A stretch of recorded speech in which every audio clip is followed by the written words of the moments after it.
Assalamu alaikum. Today I am going to present on the topic of society and culture. My name is Mohammed Bilal and my roll number is FA17 BCS 178.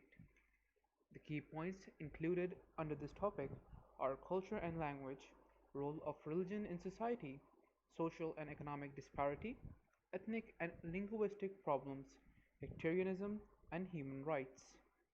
We will first begin with culture and language.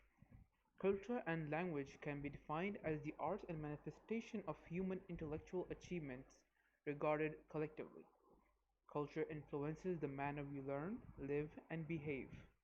In short, what we mean to say is that our surroundings are dependent on our culture, which have been devised from our traditions and how we have lived to learn and behave. Language is the second thing which is related to culture.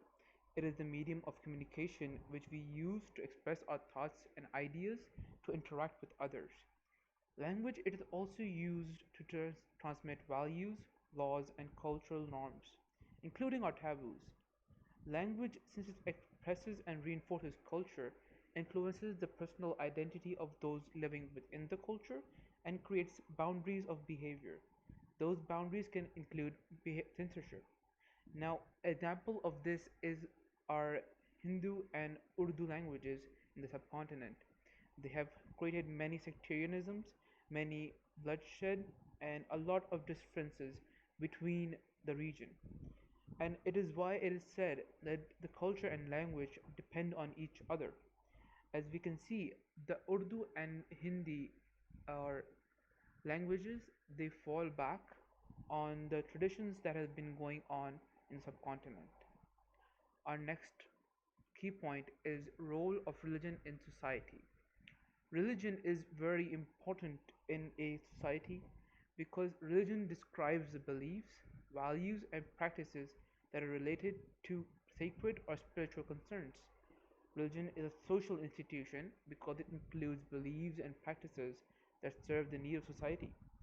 Religion is also an example of cultural universal because it is found in all societies in one form or another.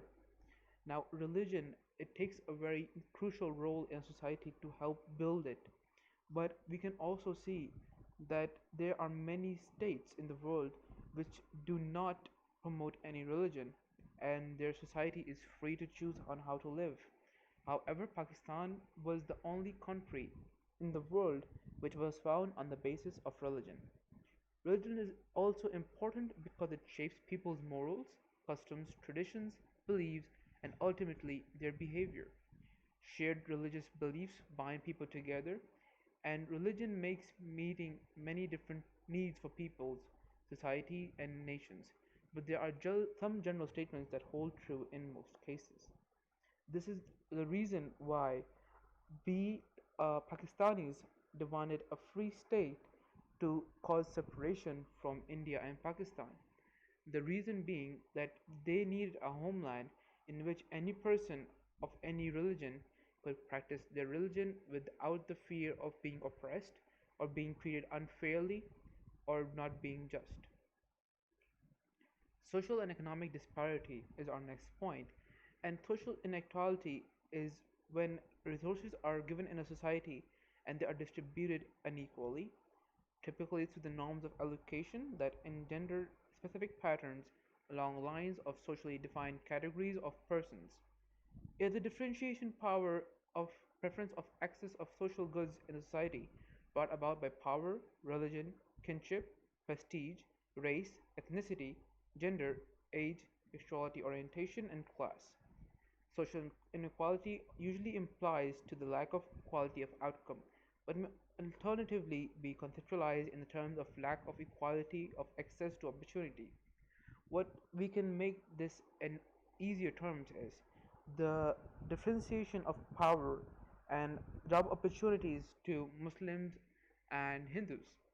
The British made sure that the Muslims were oppressed because they had been ruling the subcontinent for a very long time. And if they gained positions of power, they could easily cause a rebellion.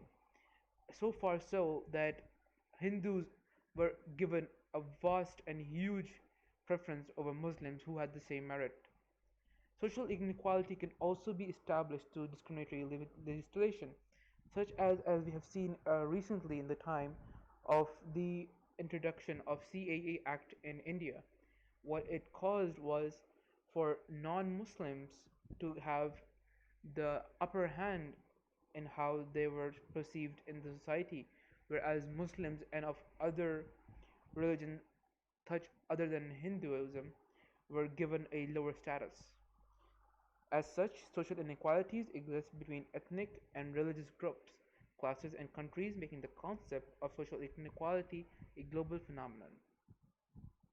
Sectarianism is our next point, and sectarianism is a form of prejudice, discrimination, or hatred arising from attaching relations of inferiority and superiority differences between subdivisions within a group. Common examples are religion, ethnicity, class or religion for citizens of a state and factions of a political movement.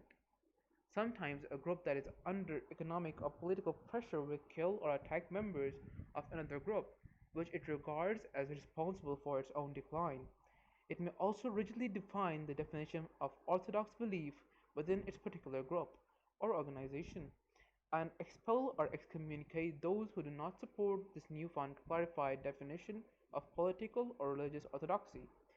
A major example of this can be taken as between Sunnis and Shias in Pakistan, as those have been misled into fighting amongst each other due to third party influences for the gain of the third party, as well as between our own provinces in Pakistan.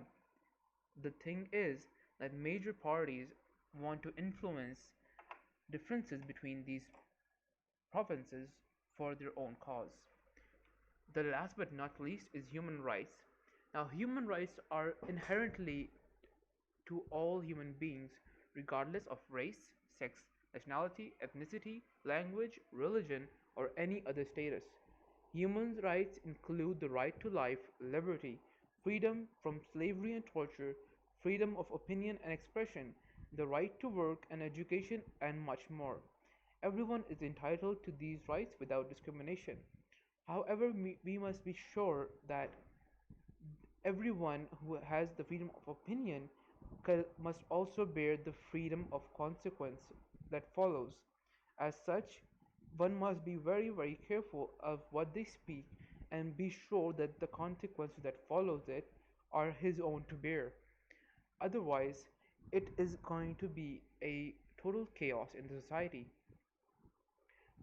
I will conclude this keynote with that our society is dependent on all these key factors and that we must evaluate in depth as to what causes differences and what are the uniting factors, and as such we must work on the uniting factors for the benefit of ourselves and our countries. Allah Hafiz.